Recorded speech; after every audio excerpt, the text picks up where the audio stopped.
മുരളി. ആ സ്വാമി,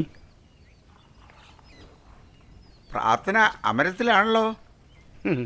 എനിക്കും ഒരുത്തുണ്ടല്ലോ. അവനെക്കുറിച്ച് ചിന്തിക്കുകയാണെങ്കിൽ 24 മണിക്കൂറും പ്രാർത്ഥിക്കാനേ നേരമുള്ളൂ. അതിന് അവനെന്താ കുഴപ്പം? 10-25 വയസ്സായി. ഒരു പണിക്ക് പോകാൻ പറഞ്ഞാൽ കേൾക്കില്ല.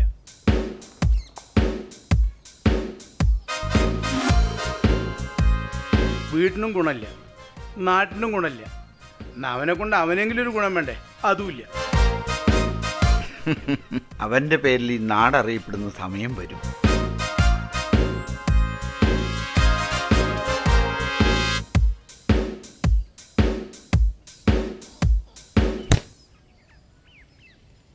അമ്പലത്തിൽ പോയിട്ട് വരാം. ഞാനില്ല. നീ എന്തല്ലോ? ഞാൻ പല്ല് വെച്ചിട്ടില്ല. ഞാൻ കുളിച്ചിട്ടില്ല. കുളിക്കാത്തതും പല്ല് വയ്ക്കാത്തതൊക്കെ എൻ്റെ കൂടെ. സ്വാമി റേഡിയോ ആക്കിയിട്ടുണ്ട്. ഉപകാരമുണ്ട് കുട്ടിയെ. എടാ, വീട്ടിലെ കാര്യം പറയുമ്പോൾ നിനക്ക് നേരില്ല അല്ലേ? നാട്ടിൽ തെണ്ടി അടക്കുമ്പോൾ ഒരു കുഴപ്പമില്ല. ഓൾഡ് മാൻ, വീട്ടിലത്തെ കാര്യം നാട്ടുകാരുടെ മുമ്പ് വെച്ച് പറയരുതെന്ന് ഞാൻ ഒരുപാട് തവണ പറഞ്ഞിട്ടുണ്ട്. എനിക്കൊരു പ്രസ്റ്റേജ് നോക്കണ്ടേ? വലിയൊരു അഭിമാനി പോയി പണിയെടുത്ത് ജീവിക്കണേക്ക. നിങ്ങളൊക്കെ കൂടിയിട്ട് അവനെ നശിപ്പിക്കണം. ശിവന്റെ ഡാഡി ഇവൻ കാരണം ഞങ്ങളെ വീട്ടിൽ കയറ്റുന്നില്ല. ഞങ്ങളുടെ പണി മുടക്കുന്നത് നിങ്ങളുടെ മോനാണ്. എടാ, കഷ്ടപ്പെട്ടാലേ വലുത് ഉണ്ടാക്കാൻ പറ്റുള്ളൂ. രാവിലെ തന്നെ അച്ഛനും മോനും തുടങ്ങിയോ?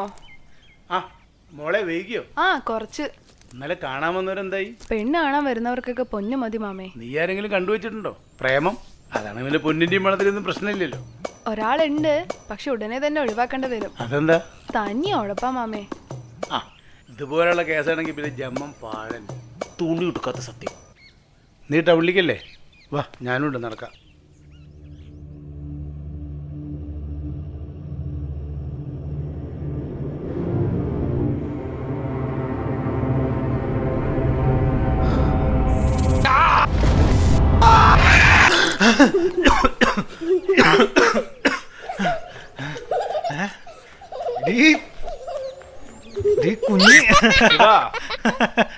പരിപാടിയുണ്ട്. എന്റെ പൈസ ഒന്നുമില്ല. അതിന് നിന്റെ അടുത്ത് എപ്പോഴും പൈസ ഉണ്ടാവില്ലല്ലോ. രവിയേട്ടന്റെ ചെലവാണ്. വാ. 1997 ജോലി കിട്ടിയതും കാര്യങ്ങളൊക്കെ നടക്കണ കണ്ടില്ലേ? അപ്പൊ കല്യാണമായി. ആ കുട്ടി എവിടുന്നാണ്? പാർലി.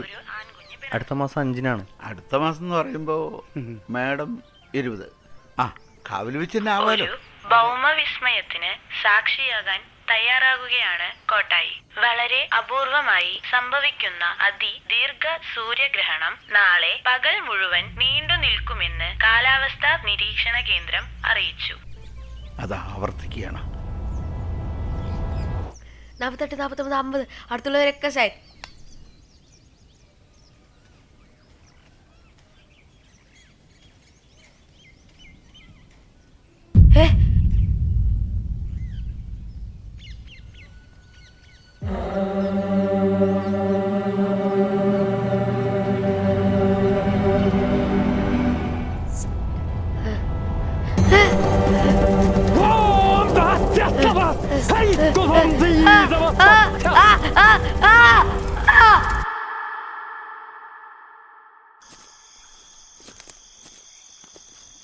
ഈ പാതിരാത്രി ആവുന്നുണ്ടെങ്കിൽ ഒരു ടോർച്ചെങ്കിലും എടുത്തൂടെ? ബസ് പണിമുടക്കുന്ന ഞാൻ അറിഞ്ഞ. എടി പ്രേതവും ഭൂതവും യക്ഷയൊക്കെ ഇറങ്ങുന്ന സമയമാണ്. നിനക്ക് പേടിയുണ്ടാ? രാത്രി 12 മണിക്ക് സെക്കൻഡ് ഷോയും കഴിഞ്ഞ് ഒറ്റയ്ക്ക് വരുന്ന എന്നോടോ കല്ലു? അതല്ലടാ പൊട്ടാ എന്നെ കേട്ടാൻ. എടി എൻ്റെ ജീവിതത്തിൽ 100% പ്രശ്നങ്ങളും കാശില്ലാത്തത് കൊണ്ട് ഉണ്ടായിട്ടുള്ളതാണ്. അതിൻ്റെ ഇടയ്ക്ക് നിന്നെയും കൂടെ കൊണ്ടുവന്ന് കഷ്ടപ്പെടുത്താൻ വയ്യാത്തോണ്ടാണ്. എടാ അതിനല്ലേ നിന്നോടൊരു ജോലി നോക്കാൻ പറയണത്. എടി എനിക്ക് പറ്റിയ ഒരു ജോലി കിട്ടണ്ടേ? ഞാനേ എന്റെ കമ്പനിയിലെ മാനേജറോടൊന്ന് പറയട്ടെ, നീ നാളെ വന്നൊന്ന് കാണൂ. നാളെ ഞാൻ അവിടെ പോയിരുന്ന് വെറുതെ ഇരുന്നിട്ട് ഇവിടെ പോയി കടന്നു വരാ. ഉറപ്പാണോ? ഉറപ്പ്. അതെ. അമ്പിളി വെട്ടം അതിലായി നിന്റെ നോട്ടം എന്തിനീ വാട്ടം നീ എന്റെ നേട്ടം ഓളമേറുന്നൊരാഴി രാവുമായുന്നൊരൂഴി ഞാനിതാ നിന്റെ വീതിയിൽ വായോ നീയായി വായോ.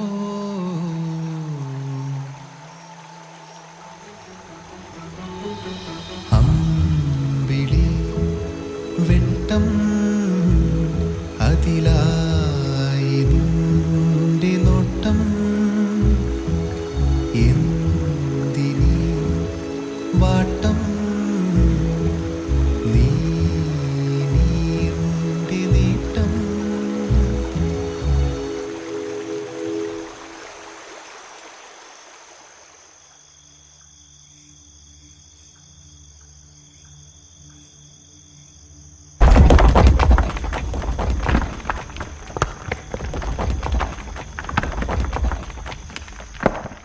നാട്ടുകാരുടെ പ്രത്യേക ശ്രദ്ധയ്ക്ക് നാളെ പകൽ മുഴുവൻ നീണ്ടു നിൽക്കുന്ന അതിദീർഘ സൂര്യഗ്രഹണം ഉണ്ടായിരിക്കുന്നതിനാൽ ആരും വീട്ടിൽ നിന്ന് പുറത്തിറങ്ങരുതെന്ന് അറിയിച്ചുകൊള്ളുന്നു.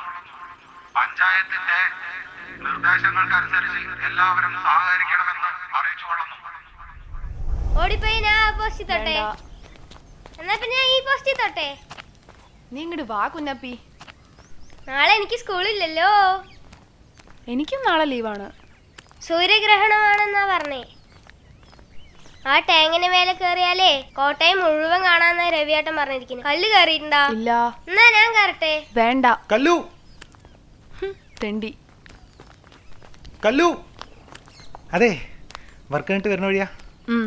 വീട്ടിലേക്ക് പോണ വഴിയാ? ആ ഞാൻ എന്തറിയ എനിക്കിന്ന് വരാൻ നിന്നോട് ഞാൻ 100 തവണ പറഞ്ഞതല്ലേ കമ്പനിയിൽ വന്ന് ജോലിയുടെ കാര്യം അന്വേഷിക്കാൻ. നിനക്ക് കുറച്ചെങ്കിലും സീരിയസ്നെസ് ഉണ്ടെങ്കിൽ നീ വന്നിട്ടുണ്ടാവില്ലേ?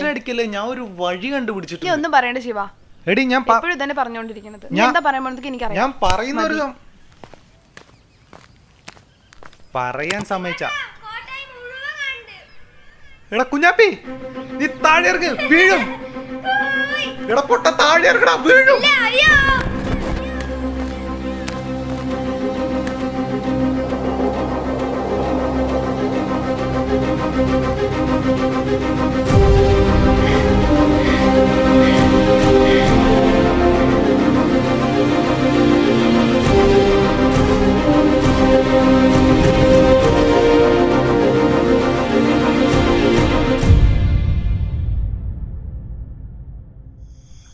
അങ്ങനെ നമ്മുടെ മൂഞ്ചി തെറ്റിയ ഗ്യാങ്ങിൽ നിന്നും അതെ കല്യാണം കഴിച്ച് രക്ഷപ്പെടാൻ പോകുന്ന രവിയേട്ടന് വേണ്ടി ഒന്ന് മുട്ടിക്കോ അങ്ങോട്ട്.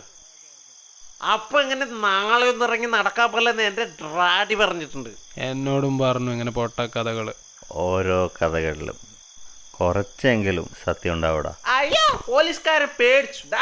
മാനത്ത് നോക്കി നിക്കണവന് നീ വന്നാ നിന്റെ കിട്ടും, അല്ലെങ്കിൽ അതും കൂടെ ഞാനെടുത്ത് കുടിക്കും. എന്താ ഞാൻ ഇന്ന് ഇല്ല ഒന്നുമില്ല.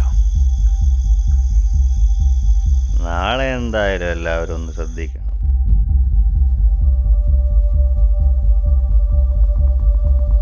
ഒന്ന് വേഗം വിടണ്ട രവി, മാനം കറക്കുന്നുണ്ടല്ലേ?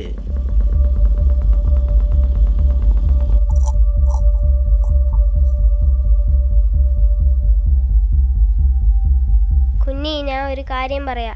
ആരുടെ അടുത്തും പറയാൻ പാടില്ല. പറയാനുള്ളത് എന്താച്ചാ പറയ്. ഞാൻ പറന്നു. ഈ വഴക്കം പറഞ്ഞ് പോയില്ലേ, ആ കുഞ്ഞാപ്പേണെങ്കിൽ ടാങ്കിന്റെ മുകളിലായിരുന്നു. അവൻ മേലെന്ന് താഴെ വീണത് ഞാൻ ഓടിപ്പോയിട്ട് പറന്നു. നിനക്കെന്നെ കാണുമ്പോ വട്ടുപോലെ തോന്നുന്നുണ്ടോ? നീ ഇങ്ങനെ ഓരോ തവണയും വെറുതെ നടന്ന സമയം കളയുമ്പോ എന്റെയും കൂടി ജീവിതമാണ് പോണു ശിവ. എനിക്ക് നിന്നോടുള്ള പ്രതീക്ഷയെ പോയി.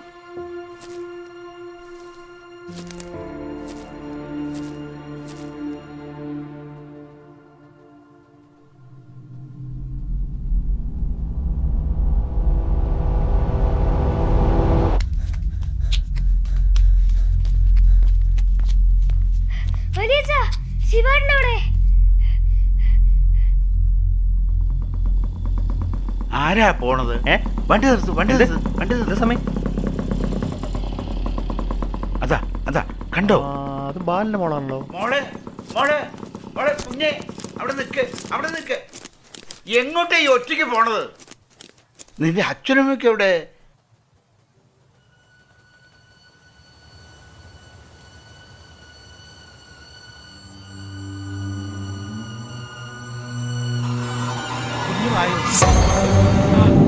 സമി എന്ത് പറ്റി? സമി സമി സമി സമി എന്ത് പറ്റി? സമി സമി എഴുന്നേക്ക് സമി സമി.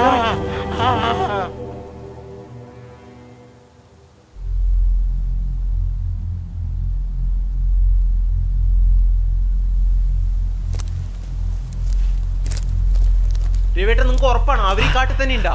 അവരിവിടെ കോട്ടയത്ത് തന്നെ ഇട്ടാ. അവര് തമ്മിൽ കൊള്ളും. ഇത് എവിടെ പോയി തപ്പാനാണ്? ഈ കോട്ടയം മുഴുവൻ കാണണമെങ്കിൽ ഒരു ദിവസം വേണം. അതിനൊരു വഴിയുണ്ട്.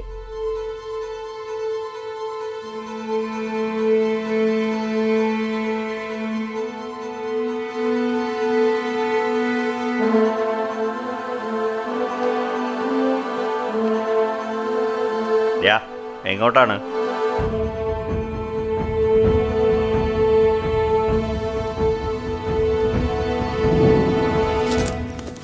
ശിവനെവിടെ? അവൻ പോയി. എവിടേക്ക്? കാപ്പിക്കാട് എന്തോ കണ്ടു. ആരവന്റെ കൂടെ പോയിരിക്കുന്നത്? അവൻ ഒറ്റയ്ക്കാണ്. നിങ്ങൾക്ക് എവിടുത്തെ കൂട്ടുകാരടാ? ഇവിടെ 2 കുട്ടികളെ കാണാനില്ല. ഇതാ സാമിയനെ കൊന്നിട്ടിരിക്കുന്നു. എന്റെ കുട്ടിക്ക് എന്തെങ്കിലും പറ്റിയിട്ടുണ്ട് കണ്ടല്ലോ.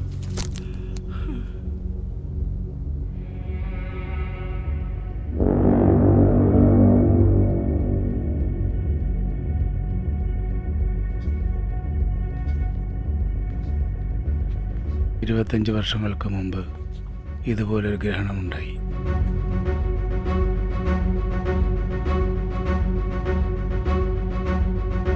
പാടി നടന്നത് പാട്ടാവും, പറഞ്ഞു നടന്നത് കഥയാകും, എഴുതി വെച്ചത് ചരിത്രമാകും. പാടാത്ത, പറയാത്ത, എഴുതാത്തൊരു ചരിത്രമുണ്ട് കോട്ടായിക്ക്.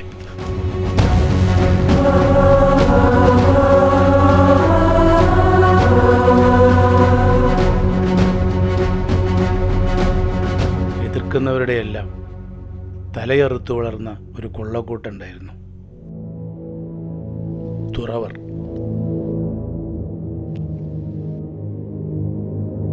മർക്കനായിരുന്നു അവരുടെ നേതാവ്. മനുഷ്യരൂപത്തിലുള്ള അസുരനായിരുന്നു അവൻ. ഒരിക്കൽ അവർ കോട്ടായിലും വന്നു.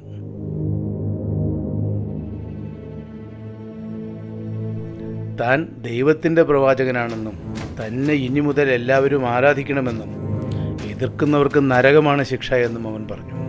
പക്ഷേ കോട്ടായിക്കാരുടെ മുന്നിൽ അവൻ്റെ അടവൊന്നും വിലപ്പോയില്ല. ഇത് പ്രതീക്ഷിച്ച മർക്കൻ തൻ്റെ അനുയായികളോട് അവിടെ മെല്ലാം ചുട്ടു ചാമ്പലാക്കാൻ പറഞ്ഞു.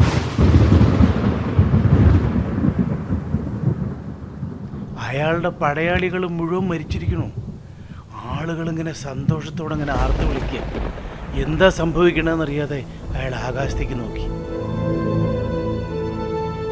പഞ്ചഭൂതങ്ങളെ നിയന്ത്രിക്കാൻ കഴിവുള്ള കോട്ടായിയുടെ കാവലാളായ കുടുമാട്ടികളായിരുന്നു അവർ.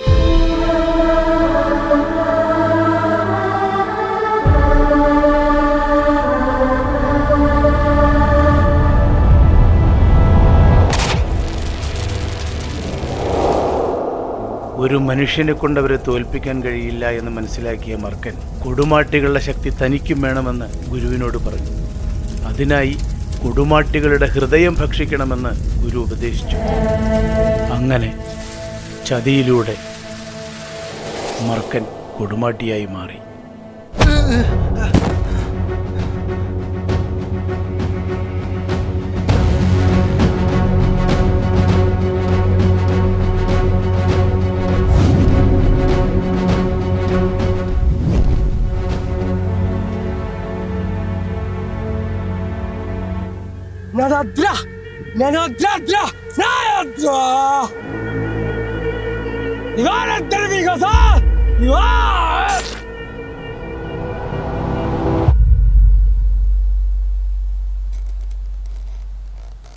ശരിക്കും ആടാ, ഈ സൂര്യഗ്രഹണ സമയത്ത് അതൊക്കെ പുറത്തിറങ്ങുക.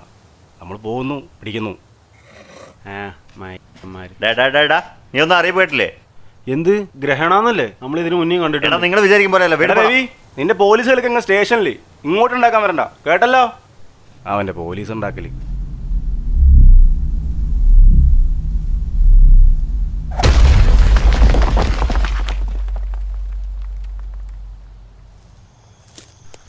ഓന്റെ കൂട്ടം കേട്ട് വീട്ടിലിരുന്നിരുന്നെങ്കിൽ ഇതുപോലെ നടക്കും. അതിനല്ലടാ ഈ മഹിരനെ കൊണ്ട് ഏതറ ഈ വേട്ടാവടിയ. എടാ രവി, നിന്നോട് അപ്പോഴേ പറഞ്ഞാണ്, മര്യാദയ്ക്ക് പോടാ. ഈ മഹിര ഞാൻ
നിങ്ങളെപ്പറ്റി കേട്ടിട്ടുണ്ട്. ദയവിത് നിങ്ങൾ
എനിക്ക് അവനെ ജയിക്കാൻ സാധിക്കില്ല അമ്മേ. ഞാൻ തോറ്റു. ഞാൻ കാരണം എന്നെ സ്നേഹിക്കുന്നവരെല്ലാവരും കൊല്ലപ്പെടാൻ പോവുക.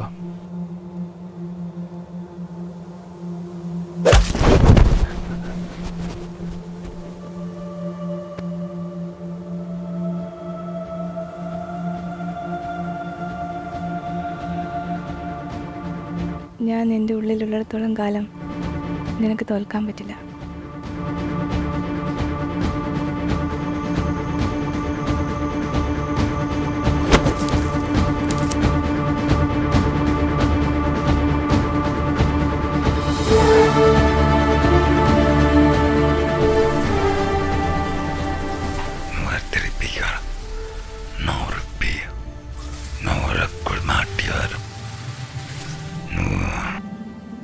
നിനക്കെന്നല്ല ആർക്കും അവനെ ശക്തി കൊണ്ട് തോൽപ്പിക്കാനാവില്ല.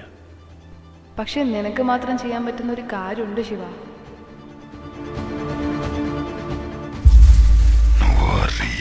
എനിക്ക് നിന്നെ തോൽപ്പിക്കാൻ പറ്റില്ല. അവർ കൊടുമാട്ടികളെ കൊന്നത് ശക്തി കൊണ്ടല്ല. ഞാൻ സമയം കളയുന്ന എല്ലാവരും പറയുക.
ഒരു സ്വപ്നം അത് വീണ്ടും വീണ്ടും കണ്ടുകൊണ്ടിരിക്കുന്നു. എനിക്ക് ഉറങ്ങാൻ പറ്റുന്നില്ല.